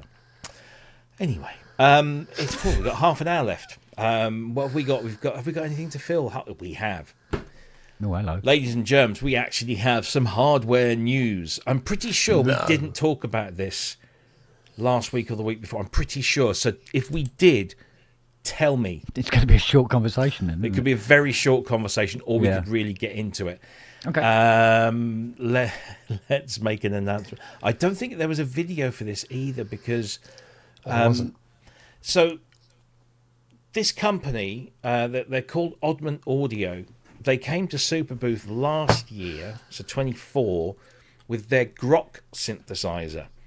Now, isn't Grok the name of old Muskie Boys? So I think that's probably why they've changed it. Good call, Oddment Audio. Good call. Because you don't want to kind of have anybody thinking, "Oh, this is." So they've basically come up with what they call a modular grain synthesizer, and it looks a little bit like this. It's a nice little. I kind of like the look of it. I wouldn't care what it does. I kind of like this thin slab of yellow. It's a nice design, and it looks like it's got a decent sized screen as well. Yeah, it's very much. Tell you what it reminded me of, and I'm sure you'll agree, is the ELZ1 Play screen. Yeah, that kind of vertical thing. But it's what they call this kind of modular wavetable synth that isn't really modular. I'm sure we did talk about this because I'm looking at the prices and thinking you mentioned it, but we didn't go into any depth of it at all. Well, that's good. So yeah, it's kind of modular in a software way, but it's a really nice, very simple interface. There we go. Let's bring this up on screen. Yeah, because the more I do this, the more I think, we did talk about this or at least mention it. So nice, simple, straightforward interface, and you just mess around with the grains and the playheads, which I love doing that sort of stuff in granular synthesis, especially with samples. And it's just this nice little thing. There is a video here that I think if I share, let me just squeeze it down just a little bit. We'll have to be quiet when we play this because it won't mute the microphones, but. Let's get that central. Here we go.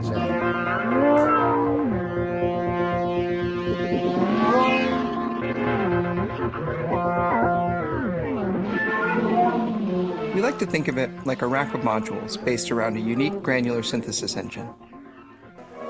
These tiny transistors are destined to play a big part. The idea in of granular electronic age. synthesis is that you grab pieces or grains of the sample More compact electronic devices. to stretch time, warp pitch, and otherwise do things that aren't possible with sound in the real world. Destined to play a big part.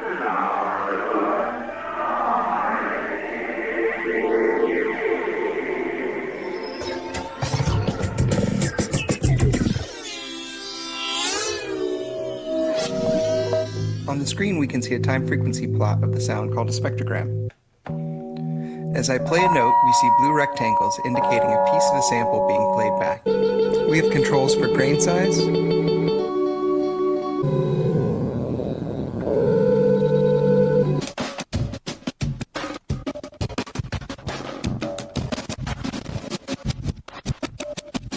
spacing between the grains,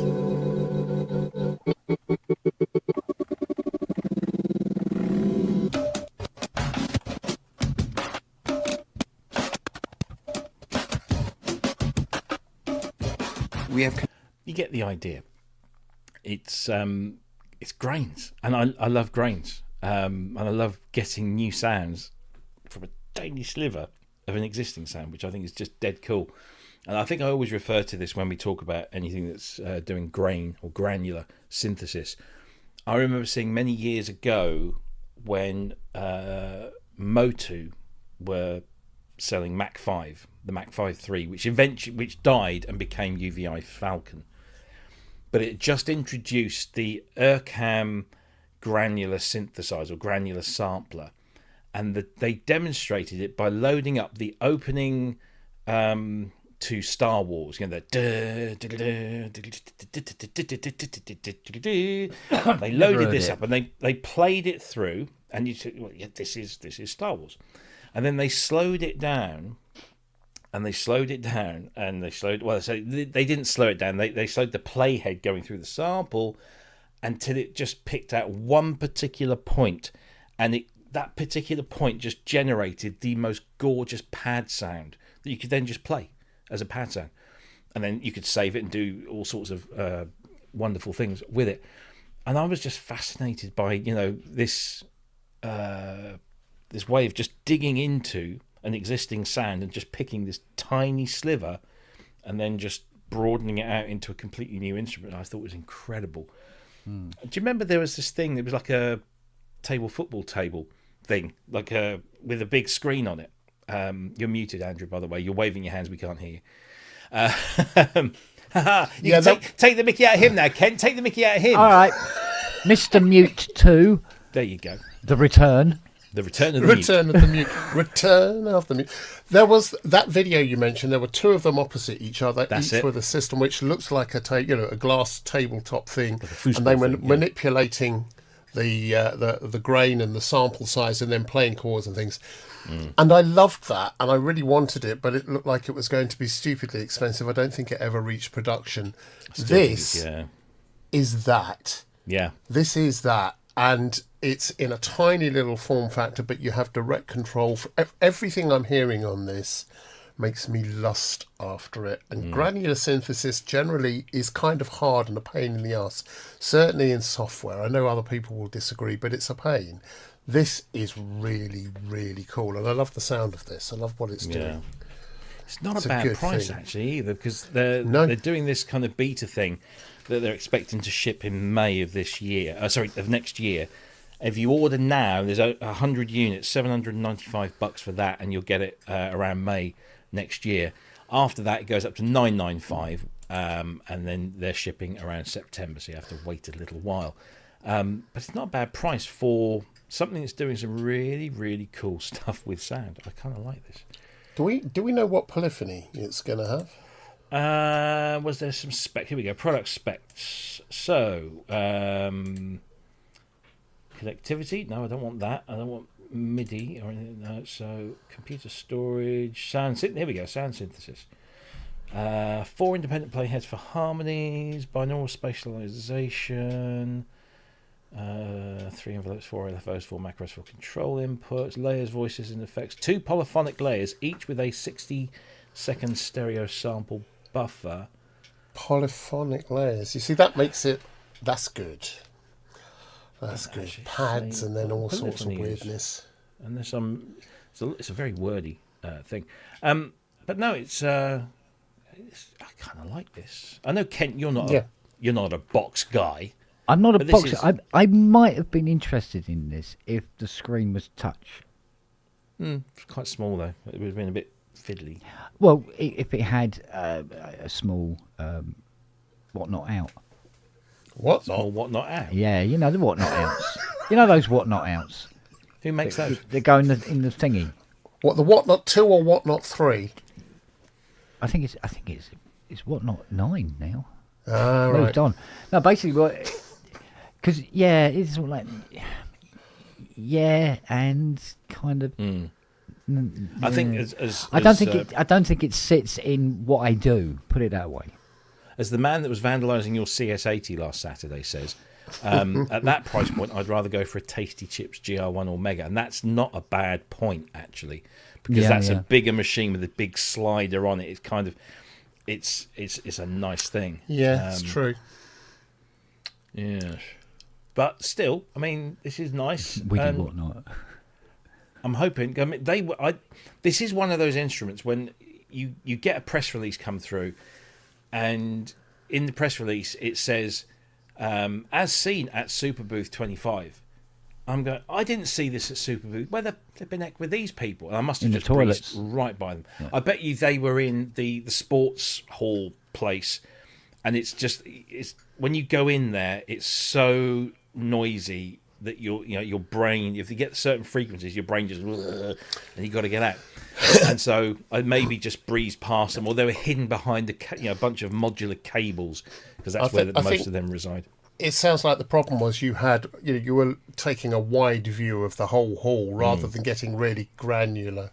No, I bet you if I go through my footage, my walk around footage, I bet you I'll see it, and I'll have gone right past it, and there it is, and I didn't stop to see what that was. Thing is, this is a cool thing. I mean, it is granular synthesis like this in this way is actually a really cool thing. It's something, going back years, we used to do this with tape, running stuff backwards and forwards and trying to do things with, moving sounds and just trying to essentially cut them up and stretch them and perversely do things with them.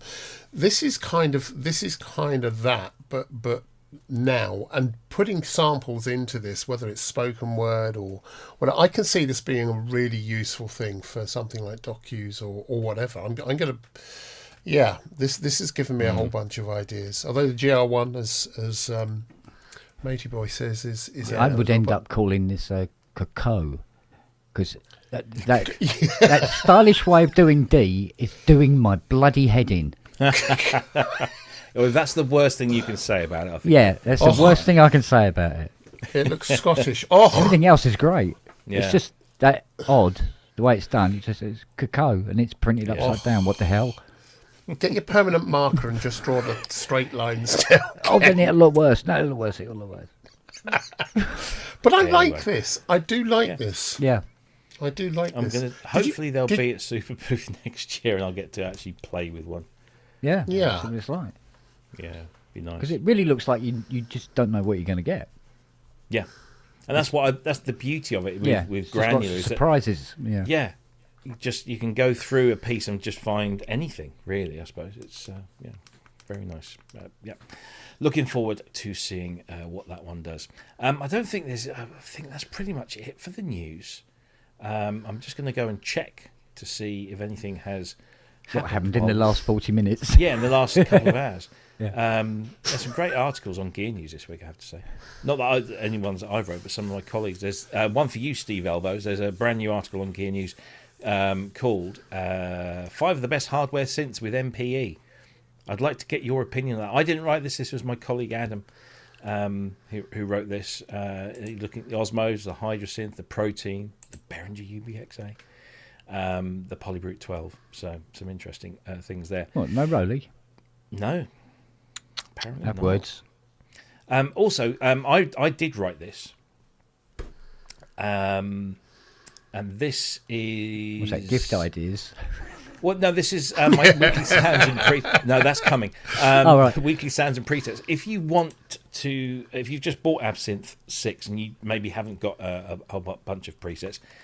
Ocean Swift, who are doing some pretty cool things at the moment with their sound libraries, have got a collection. They've got 7 Absinthe 5 libraries that they've put into one pack, and then knocked 92% off the price. So it's £9.99. It's ridiculously cheap. Yeah, €9.99. So it's about 7 or 8 quid UK. And there are 785 presets made up of instruments and effects, because that's the other thing with Absinthe we didn't really cover, is it also is a great effects unit as well. So it's a real kind of Swiss Army knife. But yeah, they're doing that pack of sounds for just $9.99, which I think is rather good. Does this run standalone? Does what run standalone? Absinthe 6. Yes, there is a standalone version of it, Yeah. or you can have it as a plugin. Oh, according to Woodtown Sound, according to the website, it is a touch screen on the Cacao. Ooh. On the cacao. Yeah. On the cocoa. Yeah. on the cacao. Cacao. Control. But you need the special fingers. You get one of those little style eyes, can't you? Is it The chopstick. Do the chopstick. Yeah. Interesting. Yes, very good. Excellent. Very good. Pricey yeah, though. I think. Yeah. Sorry. What Pricing yeah, $7.95 now on special offer. The MSRP for when it launches, I think, is $9.95. Yeah. Because Yeah, you see, if that was $3.99, I'd buy it. I'd take the risk on it. But and I mean the Tasty Chips GR1, which I think was the first one that they did, that's about £900. But the GR Mega, which is the next one and is rather nice, that's about £1,1700. But it's an incredible thing. Let me bring this up just for reference, Hill. I mean, in fairness, we it's go. probably, it's a small company and everything else, and it's more expensive for a small company to make something. Yeah. So, I But get then Tasty Chips aren't exactly huge. yeah. But yeah, this kind of works a bit more intuitively, hands-on. There's more stuff, and you've got that big kind of crossfade thing that moves the playhead through, and a nice big screen on this one as well. But you're looking at 1,650, I think, for one of those. Yeah, but it kind of looks that. Yeah, It looks that. Especially It with looks those like it wood would end be cheeks. that it should be that price. Yeah, exactly. They do. There's a white and blue version. That's the one. This the thing. When this was at Super Booth, couldn't get bloody near it. Yeah. Could not get near it. That is a nice looking thing, isn't it? I Yeah. prefer the black personally, but Yes, it's a yeah, nice looking thing. Well, you know Yeah. the trick when you go to these shows. You don't bath for a week. And then as you walk up, everybody moves out of your way. That's the mistake. That's the mistake you're making. Yeah, absolutely. Yes, but no, I just think it's nice that we're starting to kind of see synthesizers go out and do weird stuff that we haven't really kind of thought of. That we're not overdoing it, and there's some good stuff out there. Right, I think. Let me just double check that news again in case there's been any breaking news. Breaking. IK there's a Multimedia question. Mixbox, by the way, Go on. which we've championed quite a way in the past. Mixbox is it's like a rack, and then you buy the different effects and you make your own effects rack, and then plug that in. You can get all 22 IK Multimedia Mixbox effects for €30 in the latest Humble Bundle. I don't know if you're aware of the Humble Bundle. I think there's a sounds like a charity pseudonym if element I've to heard it one. as well. But yeah, it's ridiculously cheap because normally that lot would set you back about £1,500-1,600, and you can get all of those for about $30, $30. something like that. Yeah, Humble Bundle. TL. Yes, Steve, I know the Polyvera and the new firmware, but I only got the information about that, I think, yesterday. And so I kind of haven't. Maybe we'll cover the Polyvera next week, the new silver one. There's a new firmware, and they've just released a different coloured version of it. But yeah, there's a whole bunch of. If you're looking for effects, I'm saying I haven't shared it. Here we go. Mixbox. It's almost like Reason. In as much as you have a rack and you can just fill it up with anything you want and then use that as an effects chain. So it's quite a cool thing. No, okay. Oh. The bundle comes includes some of the most popular tools from their portfolio, such as Mixbox. Oh, there's also other things. Prism Reverb, that's a nice reverb, by the way. Tonex SE, if you're a guitarist. Sample Tank 4 T-Rax plugins as well. And as with every Humble Bundle deal, part of the proceeds will go to a good cause. This time the organisation is Music Will, which promotes music education, will be supported. So you're doing your bit for charity, mate. Charity. So, yeah. But yeah, I think that's pretty much it for that. There's a new Behringer pedal called the Meatball. I have no idea What that is, I don't know what it's covering. Copying, should I say covering? Same thing, I suppose. No idea whatsoever. So didn't cover that. Apologies, Behringer fans. I'm sure there are other channels out there like Take the Fear Out of the Gear, which will give you a much more detailed overview of what the meatball does. And of course, it's a real dead ringer for something. Something like that, yeah. It's an auto-wah type of thing. Thank you, Wagyu. There we go. Someone's asked, did you see there's a question from... There's a question. Breathalyzer. There we go. Is there a better $100 synth than the IK Multimedia Uno synth? I don't know if you can still buy the original Uno synth, because obviously they went from the Uno synth to the Uno synth Pro to the Uno synth Pro X, which are considerably more than £100. But if you, for an analog synthesizer, if you just want a little thing, I've still got mine down there somewhere. It's a pokey little thing for the money. I don't know. Tell us in the chat if you think there's a better hardware analog synthesizer for $100. I hate to say the B word, but the TB3. Yeah, the TB3, you can get that now for 69 quid, something like that. Can you it's a really? good sounding 69? thing. 69 quid. Wow. And yeah, I've got a TD3. I mean, it does its thing, which is a 303, which is not exactly that difficult. 2 switches for a Jupiter 8. You can't make, well, I suppose you could make music with them. Depends how you. Tick, tick, tick, tick, How you- tick, yeah. tick, tick, tick, tick, tick, tick, tick. Yeah, bit better. Yeah, you have to buy the switches, obviously, but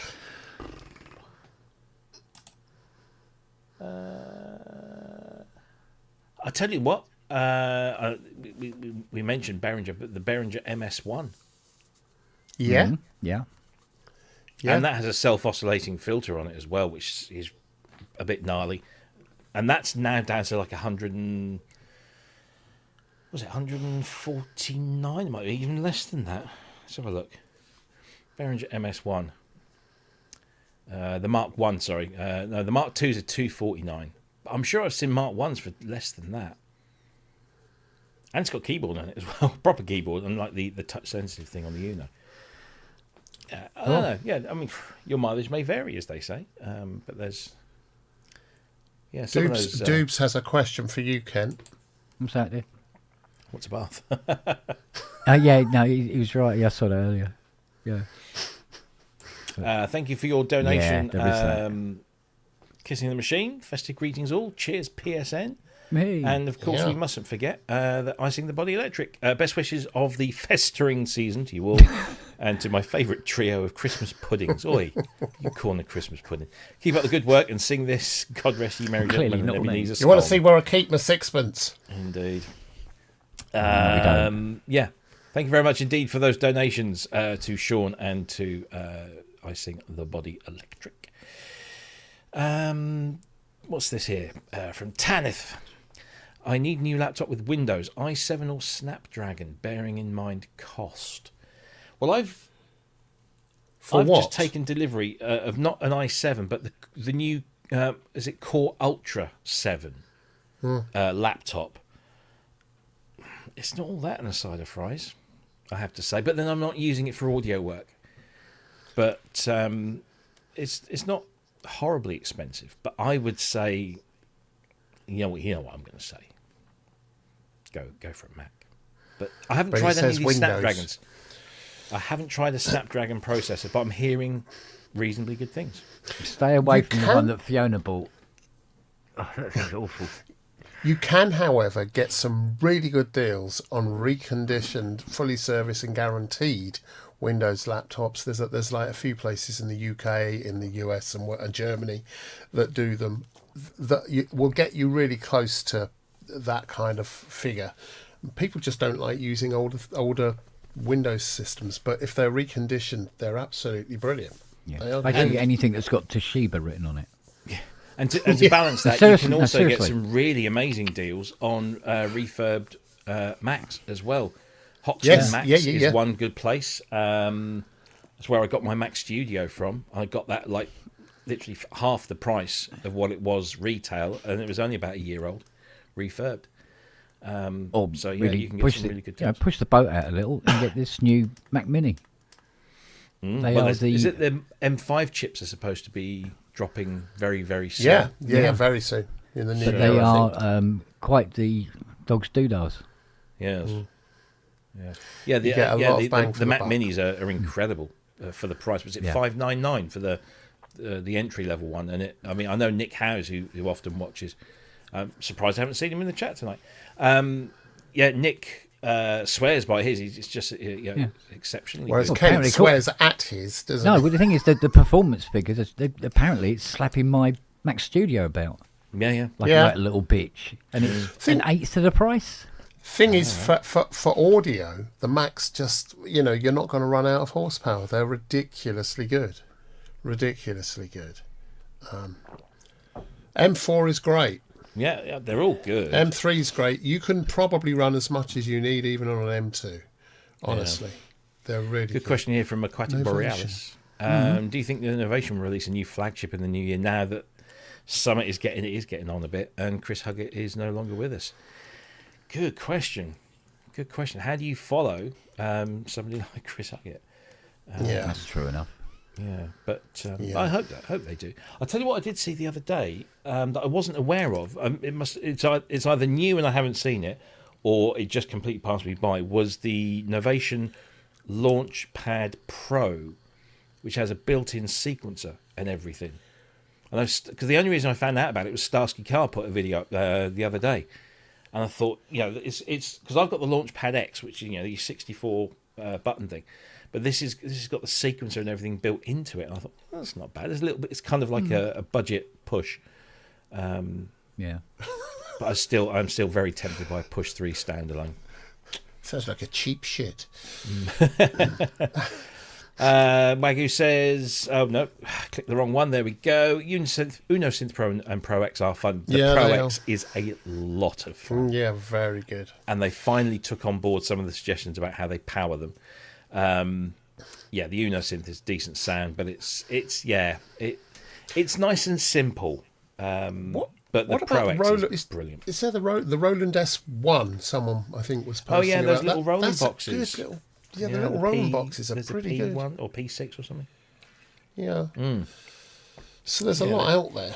There is, and there's some nice little things that will fit in your Christmas stockings, Easy. as long as you take them off first. I agree with Andy as well. I mean, I used Windows since the 80s. And after using Windows 11 on Fiona's laptop for 2 hours, I just wanted to throw up in a bucket. Yeah, It's now awful. I'm finding it really, really good. But horses for courses set up. But and all it's that like you're stuff. trying to do your work while being bombarded with bloody adverts all the time and crap popping up, and it's all mate. You can no. disable all of that. Go back. yeah, but Go you shouldn't back. have to. Get rid of It all should of just that. be. Yeah. Yeah. Well, we're not going to go down that route. We always get suckered into the Mac versus. What, Roundheads and Cavaliers? Yeah. They're both good at doing the things they're good at, and who's preeminent vacillates from one decade to the next, doesn't it? I mean, So- there was what's his face? Is it Jason from the Gadget Show? Do you remember him? Yeah. I think it was Jason. He's got a YouTube channel, and he did a little thing recently about Mac versus PC, and it's still the same. You can buy a powerful PC for a fraction of the cost of a Mac, but Macs will give you a longer shelf life without any need for upgrading or tweaking, because they'll just do what they do for a lot longer. And you have this integrated system, so there's generally less to go wrong. And the whole ecosystem as well works really nicely. But at the end of the day, just buy the thing that works for you, that you can afford, and forget whether it's a Mac or a PC. Well, you don't get yourself into trouble because, as you can with Windows, and I have done with Windows on many occasions, where Apple tends to be choosy about what you put on it. Windows, you can put any old software on it. Well, and the that's next half thing the you know, you problem. go, well, what happened to my registry that was there a minute ago? Yeah. It was the same thing with iPhone, with iOS and Android. But I remember I used to work for a software company, and all the developers were going, I've got my little Android here, and I can do anything I want with it. And I know, but you can also mess it up if you don't know what you're doing. Yeah. And a lot of people are encouraged to do that. You go on. I don't know what it's like now, but certainly on the Google Chrome store. No, not the Google Chrome store. The Google Play store. Anybody can put any app up there for sale. Whereas the fact that Apple say, you've got to kind of tick our boxes before we put it up there, kind of gives you a bit of peace of mind. But it's a long thing. Yeah, Raspberry Pi for the win. There we go. Raspberry Pi and a bit of and the Linux distribution on there, and you're away. We'll see more of that anyway. I've had this Threadripper system for 6 years now. 6 years, and it's still outperforming most everything else out there. And I've not had to change hardware at all. It's a good thing. Well, having said that, no, I did. I had to replace an NVMe drive, but that kind of happens. So yeah, it happens. But I'm still considering getting a Mac just for audio, and particularly for live or anything like that. They're just great systems for audio. What you can afford and what you can use, and be done with it. And learn to use it to the max. Good God, there isn't a lot of news this week, is there? No, we've managed to hit the 2 hour mark. We are almost about to hit the 2 hours, so it's probably a good time to round. 45 minutes of waffling. So we will be back same time, same place next week. We don't have a guest lined up, but we're not entirely sure. We were discussing this before we came on air. Well, me and Andrew were, because Kent was probably still asleep on the sofa. Catching a gazebo. Catching a gazebo. Working, my friend. Working. So next week will be the 19th. That'll be the last show before Christmas, because Christmas is on Thursday. Christmas Day is Thursday. Every Thursday. So Boxing Day would be the next show after that. And I'm not entirely sure that I want to do a live show on Boxing Day, because we've all got families and things to do. And you've all got families and things to be getting on with. So I don't know what our viewership might be like. Well, why don't we do a Pro Synth Network replacement pub? I'll do a pub that.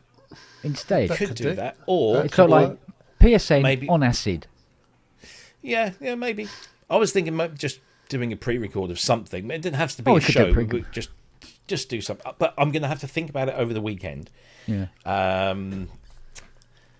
So we'll have a think. But it's just the way it all works out this year is that Christmas Day is on the Thursday, so therefore the show's on the Friday, and then at New Year, then obviously New Year's Day is depressing. And if you're wondering, if you're all out there in PSN land wondering what to get us for Christmas, some Synthspirations would be good. That'd be good. Christmas themed Synthspirations. How about that?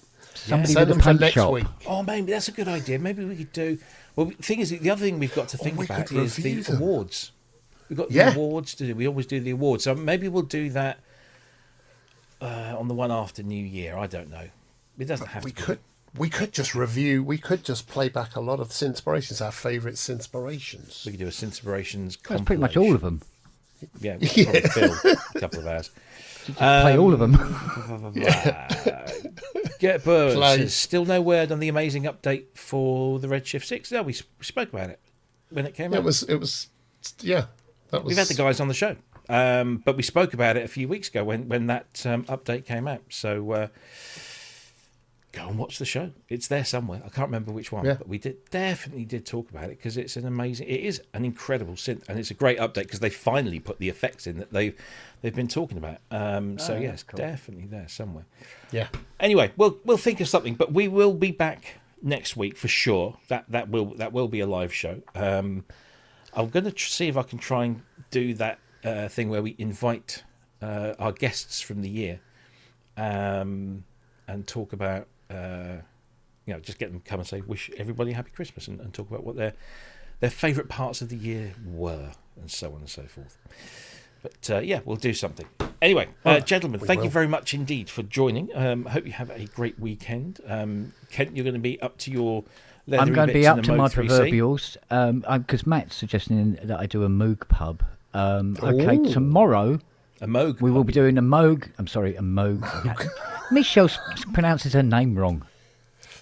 There will be a Moog Plate on their desk. 3C. It just says as in Vogue. Yeah, I know. Sopapobe. Cows don't go mow. All right? It's soap or both. Yeah, Sopapobe. Sober both. It's always been. There will be a Moog 3C pub Okay. most of tomorrow because there's no Gallagher. Oh, right, okay. There's no rugby tomorrow, so What a shame. And no F1. so she'll be asleep, so I can get on with the Moog. Oh, and by the way, I mean, sorry, we have forgotten one very important thing Of course. that happened 2 days ago. Happy birthday, Kent. Happy birthday. Oh, to Don't yes. sing. No singing. you. I Yes. Did you have a good yes. I spent it in bed, as you know, ill. one? Yeah. So Which is actually Yeah. not bad for your birthday. Spend it in bed. yeah, Oh, but no, not ill. Yeah, not ill, but yeah. Ah, Anyway. Brunette Well, or something. many happy returns. many, Yes. many happy returns. Yes. Did you get your telegram? As I said, when I come down, Fiona goes, "Happy birthday!" I go, "Yeah, one less." Anyway, and on that note, That note. we will see you all same time, same place next week, and yeah, have a fun weekend. Yeah, there's plenty of other shows to go and watch on the Tinternet that cover our wonderful areas of expertise, or not so much areas of expertise. Or watch me mess with knobs all Or weekend. watch him mess with a Moog. And we Show will us your see big you red all- knob again. Yeah, there you go. Look at that. Yeah, you see. It Sorry, was the John. last place I thought of looking. Was on the front of the bloody unit. On the front of the unit, yeah. Oh, right. Anyway, we'll get that to Jason sooner or later. All right, chaps, thanks ever so much. Thank you to everyone that's watching. Thank you to everyone that's donated, commented, said hello, whatever. We appreciate you greatly. Go and visit us on Facebook. Go to the website. Go to our Patreon page. Go to our YouTube channel. Fill your boots over this period. And we will see you all in a week's time. Take care and goodbye. Goodbye.